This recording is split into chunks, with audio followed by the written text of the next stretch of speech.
Sahabat pariwisata, bicara tentang pariwisata, khususnya pariwisata Bali dan Indonesia, tidak lepas dari salah satu sosok perempuan yang saya kenal selama ini. Dia sangat intens bergelut di dunia pariwisata. Beliau adalah boleh dibilang salah satu tokoh perempuan yang sangat mahir, lincah atau apalah istilahnya untuk bergelut di bidang sales and marketing. Dia berada saat ini di puncak karir boleh dibilang sebagai klaster JM untuk Soul by Melia Benoa dan Soul by Melia Kuta. Nah, saat ini saya mau bincang-bincang bersama Ibu Putu Yeni Navitarini. Saya mau menggali lebih jauh bagaimana beliau sukses di dunia pariwisata, mengelola 2 hotel dengan tingkat okupansi yang sangat tinggi. Mari kita belajar sama beliau. Dan saat ini saya sudah bersama dengan Ibu Putu Yeni Navitarini. Selamat bertemu kembali. Halo Ibu. Dan Ibu ini terkenal sangat sukses di dunia pariwisata ya. Nah, kita ingin tahu dan Ibu bisa cerita bagaimana memulai karir di dunia pariwisata sampai mendapatkan atau meraih posisi seperti sekarang. Oke. Jadi selamat malam ya Mbak Igo, terima kasih. Saya memang kalau dibilang flashback ke belakang, sebenarnya saya ini bukan lulusan dari sekolah perhotelan ya.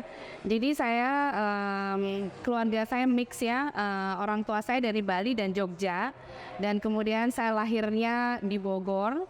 Masa kecil saya sebentar di Jakarta, kemudian saya pindah ke Surabaya, kemudian saya harus ikut orang tua pindah ke Solo. Nah, karena saya pindah di Solo, akhirnya saya awalnya itu mau cita-cita saya mau jadi diplomat waktu itu. Jadi saya mau zaman dulu kan ada UMPTN ya untuk masuk ke sekolah perguruan tinggi. Jadi pada saat itu saya mau ngambil Universitas Gadjah Mada yang ada di Jogja, hubungan internasional untuk priority pertamanya, dan kemudian priority keduanya itu komunikasi massa yang ada di Solo, yaitu di Universitas 11 Maret. Dan karena pada saat itu mungkin persaingan juga ketat, hanya ada beberapa kuota, akhirnya saya masuk yang di option kedua. Sehingga saya masuk di komunikasi massa, yaitu fakultasnya kan Visipol sebenarnya ya, Fakultas Sosial Politik dulu. Dan di sana saya belajar banyak banget. Jadi saya belajar tentang broadcasting, saya belajar jadi bikin film ya. Zaman dulu saya bikin film tuh masih dokumenter dengan Slamet Raharjo, Didi Petet, begitu ya, Gari Nugroho gitu dulu, sutradara terkenal. Kemudian saya belajar juga advertisement, sempat menjadi penyiar radio juga dari SMP sampai SMA. Kemudian sempat juga milih jurnalis waktu itu. Dan akhirnya dan akhirnya waktu itu saya masuk ke hotel untuk pertama kali, tapi masih kuliah waktu itu. Jadi saya bagi waktu pulang kuliah itu saya masuk ke hotel untuk pertama kali waktu itu menjadi guest relation officer. Di hotel apa itu? Di hotel pertama kali itu ada di Solo, yaitu di Hotel Sahid Hotel. Itu pertama kali kerja di sana, masih kuliah. Kemudian saya dari sana meniti karir. Kemudian dari GRO, kemudian saya dipromot di public relation. Karena kan saya di komunikasi massa berhubungan sekali dengan public relation kan waktu itu.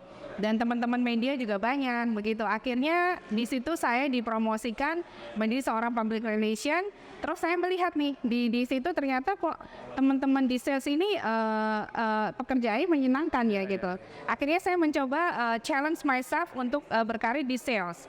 Masih sama di Hotel Sahid itu. Nah, pada saat saya di Sahid itu, saya mendapatkan posisi masih di awal nih, sales eksekutif waktu itu. Kemudian saya melihat saya harus berkembang nih gitu. Akhirnya saya memutuskan setelah selesai kuliah, saya memutuskan untuk pergi ke Jogja. Jadi saya pindah ke Jogja.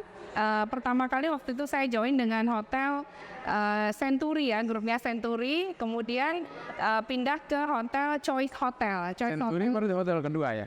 Hotel kedua. Kemudian menjadi senior sales eksekutif di Jogja gitu ya. Kemudian saya pindah lagi ke Choice Hotel International, itu ada namanya Quality dulu. Nah dari Quality itu akhirnya saya sempat dipindahkan ke Jakarta sementara. Kemudian saya dibawa pre-opening ke Manado. Jadi di Manado juga sama di brand Quality Hotel. Dari Manado kemudian saya sempat pindah ke hotel lain, yaitu di brand lain, yaitu di Sedona, Keppel. Nah dari Sedona itu akhirnya saya berkarir di hotel terus, dan akhirnya saya benar-benar merasakan ternyata saya enjoy ya di sales marketing gitu ya, jatuh cinta di sales marketing. Dan pertama kali saya menjadi seorang department head di sales marketing itu di Jogja. Jadi begitu saya meniti karir dari Solo ke Jogja itu, saya mendapatkan beberapa opportunity. Akhirnya saya pertama kali menjadi waktu itu umur masih muda banget kali ya. Jadi waktu itu saya di posisi sales and marketing manager. Tapi saya ambil posisi itu karena waktu itu sebagai department head, sehingga saya bisa menjadi seorang decision maker. Nah setelah saya pindah ke Manado, ke Jakarta, itu akhirnya sudah di posisi itu. Dan dari Manado saya dapat opportunity keluar waktu itu. Jadi saya pindah ke Phnom Penh, yaitu di Kamboja. Di Kamboja. Sebagai director sales marketing di sana. Jadi sudah di posisi paling atas ya. Berapa lama nih Kamboja? 2 tahun saya di Kamboja, dan saya suka sekali di Kamboja karena memang pada saat itu seperti Bali ya tempatnya gitu. Terus akhirnya dari Kamboja saya diberikan kesempatan lagi dapat kesempatan ke Vietnam, ke Ho Chi Minh City. Nah pada saat di Ho Chi Minh City di Saigon itu head office-nya, tapi hotel saya ada di beberapa kota di provinsi. Saya join dengan Six Senses waktu itu. Jadi ada di Dalat, ada di Nha Trang, dan ada di Ninh Van Bay. Ninh Van Bay itu pulau, jadi harus naik ferry dari Nha Trang waktu itu. Nah setelah dari sana akhirnya sudah lama nih ya melalang kemana-kemana, konsisten selalu di sales marketing. Saya tidak pernah mencoba untuk pindah ke departemen lain ya gitu. Jadi benar-benar saya fokus di sana. Dan akhirnya saya mendapatkan kesempatan back for good ya, ketemu dengan beberapa owner pada saat saya ikut trade show begitu, dan akhirnya saya diberikan kesempatan kembali ke Bali. Tahun berapa balik? Di Bali itu saya masih ingat tanggal 21 Desember 2009. Iya. Pertama kali hotel yang saya ambil waktu itu adalah saya join di Legian Group. Jadi saya pegang Legian Beach, Candi Beach, dan Maya Ubud waktu itu. Kemudian dari sana saya baru dapat kesempatan cukup lama di sana, 4 tahun. Sebagai head of sales juga ya. Kemudian saya diberikan kesempatan, setelah itu saya cari another challenge, pindah ke Anantara Group waktu itu. Pre-opening yang ada di Anantara Uluwatu. Dari sana kemudian saya pre-opening lagi nih ke Starwood waktu itu, yang masih di 4 Point by Sheraton. Dan waktu itu di Starwood saya diberikan kesempatan dengan salah satu bos saya dulu, leader saya sangat baik. Dia memberikan kesempatan saya untuk task force di beberapa hotel. Jadi waktu itu saya opening 4 Point di Medan, kemudian saya bantu 4 Point yang di Bandung, kemudian saya bantu Stala Ubud yang ada di Ubud yang di Tengah-Padu, kemudian saya bantu Le Méridien. Jadi waktu di Starwood banyak sekali saya bisa diberikan kesempatan untuk task force ya. Task force itu jadi entah itu pre-opening atau mungkin director sales marketingnya tidak ada, jadi saya take over sementara. Nah setelah itu diambil oleh Marriott, saya cuma hanya beberapa tahun di sana. Kemudian saya join dengan Melia sebagai Cluster Director Sales Marketing. Nah, pada saat itu 2 tahun di sini, kemudian saya melihat ada opportunity lain di luar Pulau Bali, di Sumba. Saya waktu itu ke Sumba, ke Lelewatu Resort. Dan di sana saya mendapatkan pengalaman yang berbeda lagi ya. Dan saya sudah mulai in charge di operation waktu itu. Dan setelah pandemic, unfortunately the hotel harus close. setengah tahunnya, dan saya bisnis sendiri, dan kemudian saya rejoin lagi dengan hotel ini. Pertamanya sebagai hotel manager, kemudian setelah berjalan berapa tahun, kemudian saya dipromosi menjadi cluster general manager untuk 2 properti. Karena kita Sol by Melia Benoa All Inclusive dan Sol by Melia Kuta ini satu owner, gitu. Jadi benar-benar tertata sekali dari awal itu memang di sales marketing. Jadi saya nggak pindah ke departemen lain begitu ya. Jadi saya benar-benar fokus di sales marketing dan revenue management, seperti itu. Ya. Nah, kalau melihat atau mendengar cerita Ibu Yeni tadi bahwa hampir sebagian karir itu ada di sales and marketing, ya. Apa yang membuat Ibu Yeni jatuh cinta kepada sales and marketing? Oke. Sales marketing ini kan sangat dinamik ya. Otomatis kalau kita senang ketemu orang ya gitu, senang networking, ya pasti cocok lah ya kalau di sales marketing. Karena sales marketing mau nggak mau itu adalah kita itu istilahnya kalau sekarang kita approach ke klien, belum tentu besoknya kita dapat bisnis. Apalagi di hotel, kita kan tidak jualan barang yang langsung hari ini jualan besok dapat begitu kan. Nah jadi yang saya pelajarin di sini adalah konsistensi tadi, dan klien itu adalah investasi saya. Jadi saya benar-benar jaga klien saya itu dari awal sampai sekarang, sehingga kalau misalnya nih saya move ke tempat lain pun saya dapat kesempatan di tempat lain, mostly mereka akan follow saya gitu. Jadi itu yang saya lihat bahwa kita sebagai sales ini harus benar-benar bisa memaintain dari yang istilahnya tidak ada bisnis sampai gimana klien itu bisa menghasilkan bisnis. At the end of the day itu juga penuh relationship ya. Dan kita juga melihat dari produk dari hotel itu sendiri gitu. Jadi kalau memang produknya sesuai dengan klientel dari klien kita gitu, dari partner kita, dari travel agent atau apapun itu, pasti juga akan masuk begitu. Jadi benar-benar saya ngerasain di sini itu karena hobi saya mungkin ketemu orang, hobi saya networking, saya senang punya teman baru gitu. Jadi bagi saya itu bekerja itu kayak hobi gitu.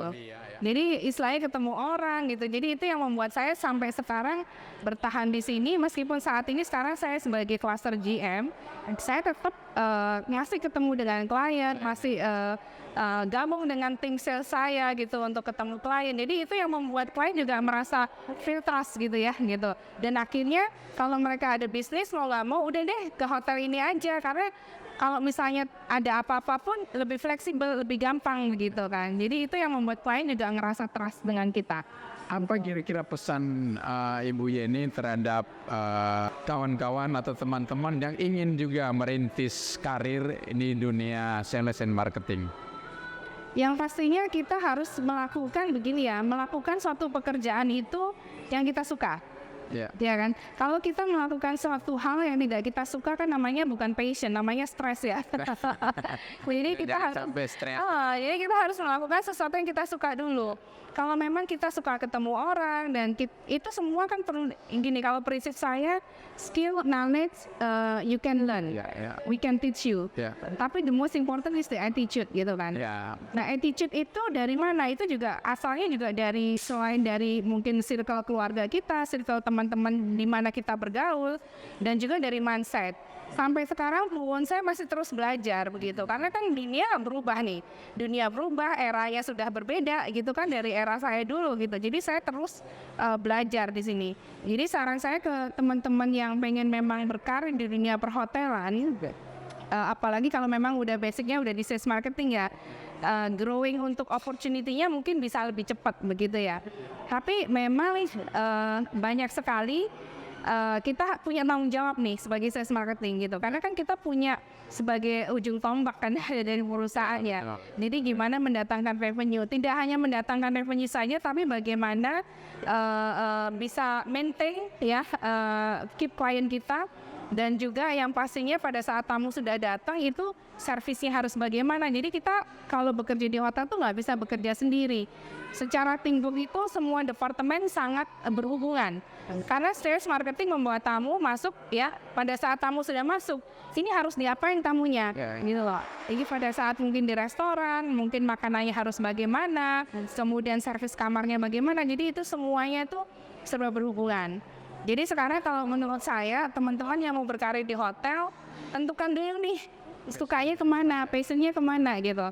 Nah kalau memang passionnya melihat sales tuh, oh saya kalau sales ya, nggak bisa ya kerja itu kayak saya jam 9 pulang jam 5 atau jam 6 gitu kan. Ya, kita memang tetap membalance ya antara pekerjaan dengan di rumah gitu ya, personal life gitu. Tapi namanya kita kadang-kadang, apalagi kalau tamu kayak contoh nih, di sini kan tamunya kebanyakan Eropa. Kita sudah pulang, di sana kan masih pagi gitu kan, atau masih sore. Jadi sometimes ya we have to, nggak bisa kita kalau misalnya kalau bisnis itu kita delay berapa gitu. Karena banyak banget sekarang juga yang ingin mendapatkan bisnis itu kan. Jadi bagaimana caranya kita mesti bisa membalancekan itu. Jadi tentukan dulu nih flow kemana teman-temannya ini. Kalau memang saya suka yang di front office, saya suka yang di housekeeping, misalnya saya suka masak gitu, ya berarti di sana. Karena saya percaya the right people in the right place itu selalu bagus hasilnya. Karena sometimes kita good ya, tapi we are in the wrong place gitu. Nah itu juga nggak bagus gitu. So saya juga memilih tim di sini juga melihat the right people in the right place gitu. Jadi kalau misalnya saya lihat nih anak, sometimes saya lihat ya, saya pernah punya dulu dia di front office, tapi saya lihat bagaimana cara dia berkomunikasi dengan tamu, upsellingnya bagus, akhirnya saya tarik di distance dan akhirnya sekarang sukses gitu kan.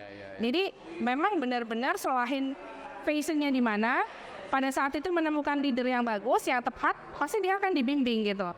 Karena menurut saya sebagai leader, saya juga mau create another leader gitu. Karena saya juga banyak banget tim-tim saya dulu, bahkan anak-anak training yang dulu sudah menjadi director of sales, sudah menjadi GM bahkan di kota lain gitu.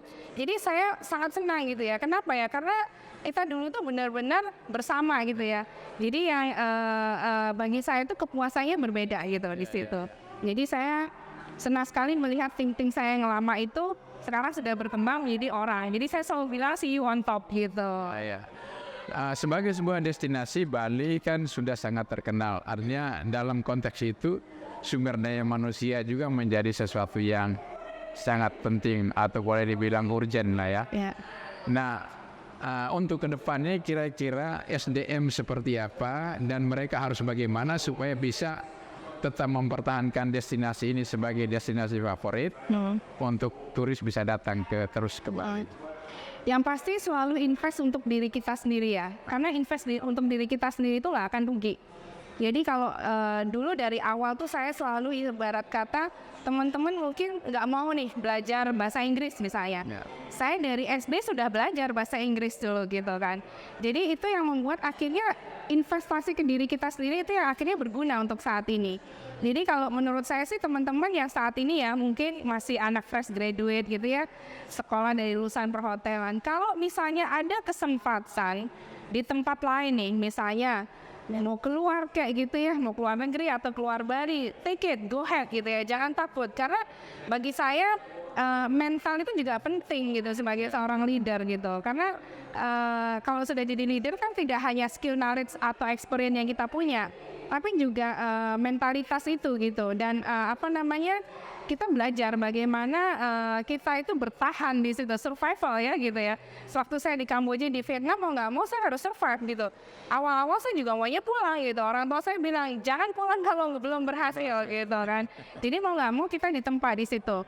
Dan sebagai orang Bali pun kalau atau orang Indonesia, anytime kita bisa balik ke Bali, anytime kita bisa balik ke Indonesia gitu. Jadi carilah ilmu sebanyak-banyaknya di sini, investasi untuk diri kalian sendiri, ikut apapun gitu ya. Sekarang kan sudah banyak tuh lewat online dan segala macam yang kalau saya sarankan mungkin juga ada namanya satu platform namanya LinkedIn ya, yang teman-teman juga bisa join di situ. Banyak sekali hal-hal yang saya pelajari di sana. Saya tidak kenal dengan GM di daerah mana, saya bisa inbox dia, saya bisa tanya gitu. Jadi kita itu benar-benar hospitality-nya itu saya mungkin nggak belajar di sana, tapi saya belajar dari orang ini gitu. Jadi istilahnya jangan malu untuk bertanya juga gitu. Jadi keep konsisten ya, setelah apa yang mau dimauin di situ ya, di posisi apa, mau jadi seperti apa, konsistensi itu sangat penting gitu. Karena kalau sudah konsisten akan jadi habitnya bagus, hasilnya pasti bagus gitu. Oke, yang terakhir saya sedikit kerana pribadi ya. Ini kan Ibu cukup sukses di dunia hospitality, dunia pariwisata. Bagaimana caranya membuat seimbang antara kerja, meniti karir, dan juga membangun keluarga atau memperhatikan keluarga supaya semuanya itu bisa berjalan. Dan apa kira-kira peran keluarga terhadap karirnya, Ibu Yeni? Kalau dari sisi orang tua, mereka sangat mendukung ya, karena memang tipikal orang tua saya adalah keluarga yang demokratis sebenarnya. Jadi kamu bisa menentukan memilih apapun yang kamu mau dan tetap berkonsultasi kan ya, minta advice sama orang tua gitu. Jadi pada saat saya memutuskan saya mau pergi kerja kemana keluar Bali, dan orang tua saya juga pindah-pindah nih. Jadi saya nggak pernah dengan orang tua itu cukup lama. Gitu. Saya baru kumpul lagi dengan orang tua ya di tahun 2010 gitu kan. Maksudnya tapi mereka tinggalnya juga nggak di sini dengan saya. Mereka tinggal di Singaraja. Jadi benar-benar yang saya lihat memang didikan orang tua dari keluarga sendiri juga sangat penting untuk mensupport gitu ya. Dalam arti dulu kan orang tua saya, bapak saya dulu kan GM juga di Mama Leon dulu ya, salah satu perusahaan tekstil yang terbesar di Bali. Jadi secara leadership saya itu admire juga gitu, bagaimana cara kepemimpinan beliau, bagaimana dia bisa menjadikan saya kuat seperti ini gitu kan. Jadi itu yang saya pegang gitu, karena kita sendiri itu kalau dulu dari kecil kita selalu dibilang kita bukan dari keluarga orang kaya-kaya. Jadi orang tua bekerja untuk menyekolahkan sehingga kita harus benar-benar sekolah yang benar dan akhirnya bisa mendapatkan pekerjaan yang kita mau gitu kan. Jadi berkarir dari situ. Jadi itu yang saya pegang. Jadi akhirnya saya appreciate sekali dengan pengorbanan orang tua, sehingga didikan orang tua itu selalu sampai sekarang saya masih ingat gitu. Dan setelah saya menikah pun, dan at the moment saya single mom. Jadi saya punya seorang anak satu, ya umurnya 8,5 tahun, dan di situ saya benar-benar berjuang sendiri nih sama anak saya ya, dari bayi, dari usia 1 tahun itu saya benar-benar sendiri mendidik anak saya tanpa campur tangan orang tua saya. Karena saya tahu kalau saya kadang-kadang kan kakek nenek kalau sama cucunya bisa manja gitu ya. Jadi saya mau anak saya juga bisa mandiri begitu. Dan pada saat ini dengan saya pekerjaan seperti ini, sesibuk seperti ini pun saya melihat anak saya mengerti, karena saya juga memberikan pengertian kepada anak saya bahwa Mami saat ini bekerja untuk apa begitu kan. Jadi saya minta pengertian anak saya, dan anak saya puji Tuhannya sampai sekarang dia bisa hidup mandiri gitu. Pulang sekolah, dia sekolah kan jam 7, pulangnya jam 3. Kemudian sampai kebetulan saya tinggal di hotel di Solo by Melia Kuta, pulang sampai di Kuta mungkin 3:30 atau mungkin jam 4. Kemudian dia bisa mandi sendiri, bisa pesan makan sendiri. Kalau mau ada les renang-renang sendiri, mandi sendiri, dan kemudian belajar sendiri, melakukan aktivitas sendiri, dan saya tidak pernah memberikan yang namanya gadget. Jadi saya tidak memberikan handphone, saya tidak memberikan iPad, saya tidak memberikan apapun. Jadi kalau misalnya dia mau main iPad, itu biasanya saya kasih waktu hari Sabtu atau Minggu, dan itu hanya 2 jam. Begitu. Tapi kalau saya tinggal, saya tidak memberikan itu. Jadi saya benar-benar fokus, saya kasih bacaan buku, saya kasih buku pelajaran, saya kasih dia boleh nonton hanya kartun. Dan benar-benar saya kontrol semuanya di situ, karena saya tahu kan zaman sekarang anak-anak juga melihatnya macam-macam kan. Jadi saya tidak mau dia sendiri tapi melihat apa yang saya tidak tahu begitu. Saya kasih pengertian ke dia. Sabtu Minggu saya libur, jadi Sabtu Minggu itu biasanya Sabtu ada full untuk dia gitu. Jadi quality time bagi saya sangat penting. Kemudian hari Minggu biasanya gereja pagi, setelah gereja itu waktu untuk dia juga. Jadi benar-benar hari Senin sampai hari Jumat itu saya bekerja, dan anak udah bisa mengerti karena memang saya harus kasih pengertian dari sekarang begitu. Sahabat pariwisata, Demikianlah bincang-bincang saya, cerita yang sangat menarik dari Ibu Putu Yeni Navitarini. Poinnya adalah bahwa bila ingin sukses, tentukan passionmu apa. Fokus, belajar dan belajar. Belajar itu bisa dari mana aja. Bisa dari orang lain, bisa dari buku, bisa dari berinteraksi dengan siapapun.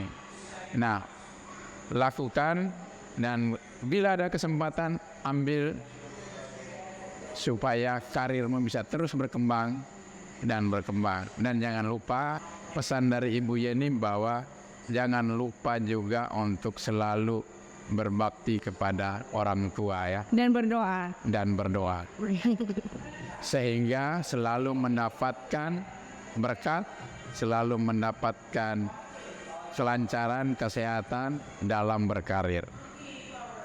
Mudah-mudahan bincang-bincang kita dengan Ibu Putu Yeni bisa memberi inspirasi buat kita semua bahwa ketika kita mau berkarir dan kita fokus untuk menjalankannya, tidak ada yang mustahil, pasti bisa diraih.